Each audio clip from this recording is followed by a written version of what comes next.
Good morning. Today, 4th August 2026, Monday. Wisdom of word of God morning ડિવોશનમાં આપ સર્વનો આવકાર કરવામાં આવે છે અને પ્રેમી સલામ પાઠવવામાં આવે છે. આજે સવારે આપણે પ્રભુના વચનોમાંથી નીતિ વચનોનું પુસ્તક એનો 16મો અધ્યાય અને એની 29મી કલમ ઉપર પ્રભુના વચનોમાંથી ચીકુ મનન કરવા માગીએ છીએ. અને નીતિ વચનો 16 અને 29 આપણને આ પ્રમાણે કહે છે: જુલ્મી માણસ પોતાના પડોશીને લલચાવીને અશુભ માર્ગમાં દોરી જાય છે. એનઆઈવી બાઇબલ પ્રમાણે Proverbs chapter 16 verse 29, a violent man entices his neighbor and leads him down a path that is not good. અને આ પ્રભુનું વચન છે અને પ્રભુનું વચન આપણને આજે શીખવે છે. ગયા વીકમાં જાણે કે આપણે ફ્રેન્ડશિપ ડે ઉજવ્યો અને અહીંયા એક ખાસ સંગત, એક થીમ તરીકે જોવું હોય તો એસોસિએશન્સ એવિલ, એટલે કે દુષ્ટતાની સંગત. ઘણી બધી વાર આ પૃથ્વી પર આપણે જોઈએ છે કે જે સંગતમાં દુષ્ટ સાથેની જે સંગત હોય છે અને એ સંગત હંમેશા આપણને દુષ્ટતા તરફ દોરી જાય છે. ગયા વીકમાં આપણે જ્યારે ફ્રેન્ડશિપ ડે ઉજવ્યો છે ત્યારે આ ફ્રેન્ડશિપ એટલે શું? એક વ્યક્તિનો બીજા વ્યક્તિ સાથેનો સંબંધ, જેમાં સત્યતા હોય, જેમાં ભરોસો હોય, જેમાં ટ્રસ્ટ હોય. પણ ઘણી બધી વાર એ જો યોગ્ય વ્યક્તિ સાથે આપણી મિત્રતા અથવા આપણી સંગત ન હોય તો એ આપણને જુદા માર્ગો તરફ લઈ જઈ શકે છે. એવું આ નીતિવચન આપણને શીખવા માગે છે. ત્યાં લખ્યું છે કે જુલ્મી માણસ પોતાના પડોશીને લલચાવીને અશુભ માર્ગમાં દોરી જાય છે. કારણ કે જે એ માણસ છે જેની સાથે આપણે સંગત કરીએ છીએ એ સારા ઈરાદાથી સંગત કરીએ છીએ, પણ એનામાં જે ગુણ છે એ વાયોલેન્ટ, તોફાન મચાવનારો, એ હિંસક ગુણ, એ શૈતાનના વિચારો, એ શૈતાન સાથેની એની સંગત હોય છે, એ શૈતાનનો માણસ હોય છે. અને એટલા માટે એ આપણી સાથે મિત્રતા તો કરે છે પણ એ આપણને લલચાવીને એ જે માર્ગ સારો નથી, અશુભ માર્ગ છે, એમાં એ આપણને દોરી જઈ શકે છે. ઘણી બધી વાર આપણે બહુ મોટું એ કોન્ફિડન્સ ધરાવતા હોય છે કે ના, આ વ્યક્તિ એવું ના કરી શકે, પણ ઘણી બધી વાર એવું કરે છે. કારણ કે શૈતાન એ એના જીવન દ્વારા એ આપણને શૈતાનના માર્ગ તરફ દોરી જઈ શકે છે. અને એટલે ઘણી બધી વાર આપણે જુવાનોને જોઈએ છે કે એમની જે મિત્રતા હોય છે, ઘણી બધી વાર એવા મિત્રો હોય છે કે જેઓ વ્યસન કરતા હોય અને જે એનો બીજો મિત્ર બને વ્યસન ના કરતો હોય, પણ ધીમે ધીમે એ એને આહવાન આપે કે મારી સાથે ગલ્લે ઊભો રહે ને, ખાલી તું કશું ખાઈશ નહીં, ઊભો રહે.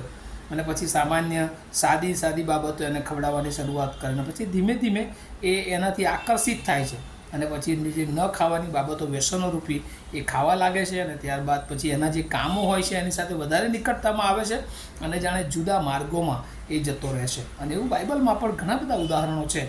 દાખલા તરીકે આપણે સામસૂનનું ઉદાહરણ જોઈએ છે તો પ્રભુને ઓળખનાર માણસ, પ્રભુ એને બહુ બળ આપ્યું, પણ એની જે સંગત એ દલીલા સાથે થઈ અને એ એને જુદા માર્ગો તરફ દોરી ગઈ.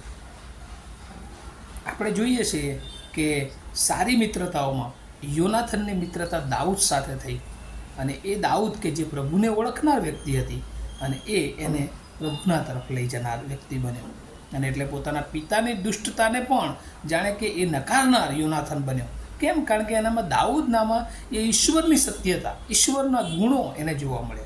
જ્યારે બીજી તરફ સામસૂન કે જે દલીલા કે જે એને લલચાઈને એને વ્યભિચારના પાપમાં એ નાખનારી બને છે. અને એટલે વાલાઓ, આજે સવારે પ્રભુ તમને અને મને એ શિક્ષણ આપવા માગે છે કે આપણી સંગત એ કોની સાથે છે.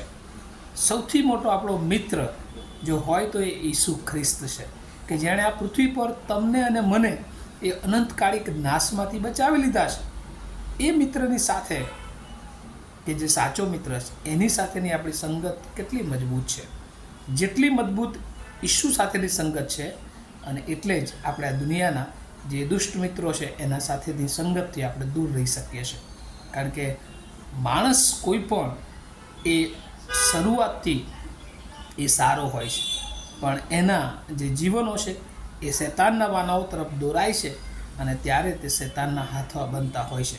અને એટલે જ પ્રભુ ઈસુ ખ્રિસ્ત કહે છે કે એ માણસોને તારવાને માટે, માણસો અને પાપમાંથી મુક્ત કરવાને માટે આવે. એટલે કોઈ માણસ ખરાબ નથી, પણ એનામાં જે દુષ્ટ બાબતો, જે ઈશ્વરને ન ગમતી બાબતો આવે છે ત્યારે એ દુષ્ટતા તરફ આગળ વધે છે અને એની અસર જેટલા એના સંપર્કમાં આવે છે એ બધાને એ કરે છે. અને એટલા માટે આજે સવારે પ્રભુ તમને ને મને ચેતવવા માગે છે કે આપણી એ એસોસિએશન્સ શું કોઈ એવી દુષ્ટ બાબતો, દુષ્ટ વ્યક્તિઓ સાથે છે કે જેઓ આપણને જુદા માર્ગે લઈ જઈ શકે છે. અને એટલે અહીંયા લખ્યું છે અંગ્રેજીમાં, અ વાયોલન્ટ મેન એન્ટાઇસિસ હિઝ નેબર. અને એટલે પહેલું એ જે તોફાની માણસ હોય છે, એ હિંસક માણસ છે, એની અસર એના પડોશીને થાય છે. અને એનો પડોશી એ એનો નજીકનો મિત્ર, એન્ડ લીડ હિમ ડાઉન અ પથ દેટ ઇઝ નોટ ગુડ. અને એવા જ માર્ગો જે લઈ જાય છે એ હંમેશા એને નીચે તરફ લઈ જાય છે.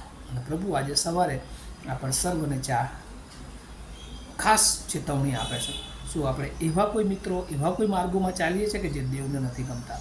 તો આજે સવારે એને મૂકી દઈએ, કારણ કે એ આપણને એ નાશ તરફ લઈ જાય છે, એ આપણને નુકસાન તરફ લઈ જાય છે, એ આપણા જીવનને બરબાદ કરી નાખે છે. એટલે વાલાઓ, કોઈ આપણે નાના મોટા વ્યસનોમાં હોય કે કોઈ એવી સંગતોમાં હોય તો આપણે એ છોડી દઈએ અને પ્રભુ ઈસુ ખ્રિસ્તને આપણા સાચા મિત્ર બનાવીએ. અને જે સારા લોકો છે, જે પ્રભુની ઓળખમાં છે, એની સંગતમાં આપણે રહીએ કે જેથી કરીને આપણું આત્મિક જીવન અને ભૌતિક જીવન અને આ પૃથ્વી પરના બધા જ બાબતોમાં આપણે હંમેશા યોગ્ય દિશામાં દોરવણી મેળવી શકીએ. આ વચનો સમજવાના માટે પ્રભુ એની બહુ જ કૃપા આપણે સર્વને આપો. આવો આપણે પ્રાર્થના કરીએ. અમારા જીવંત અને દયાળુ ઈશ્વર, આ પૃથ્વી પરના આકર્ષણમાં ઘણી બધી વાર અમે એવી દુષ્ટ બાબતો ધરાવનારા લોકોની સંગતમાં આવીએ છીએ અને પ્રભુ જુદા માર્ગો તરફ જતા રહીએ છીએ. જે તમને પસંદ નથી એવા માર્ગો તરફ અમે જતા રહીએ છીએ. અને આજે સુલેમાનના નીતિવચનોમાં અમને શિક્ષણ મળ્યું છે કે પ્રભુ અમે એવા માર્ગોથી અમારી જાતને સાવચેત રાખીએ. ચેતવણી વચનોથી મળી છે. ત્યારે પ્રભુ અમારા માર્ગો એ દુષ્ટતાથી દૂર રાખવાને માટે તમારી ખાસ કૃપા આપો. અહીંયા જે સાંભળનારા લોકો છે એ સર્વને માટે તમારી એ જ કૃપા, બળ અને સામર્થ્યમાં તમારી પ્રાર્થના ઈસુ પ્રભુના નામમાં સાંભળો, તેનો સ્વીકાર કરો. Amen. Have a nice day to all of you. Thank you.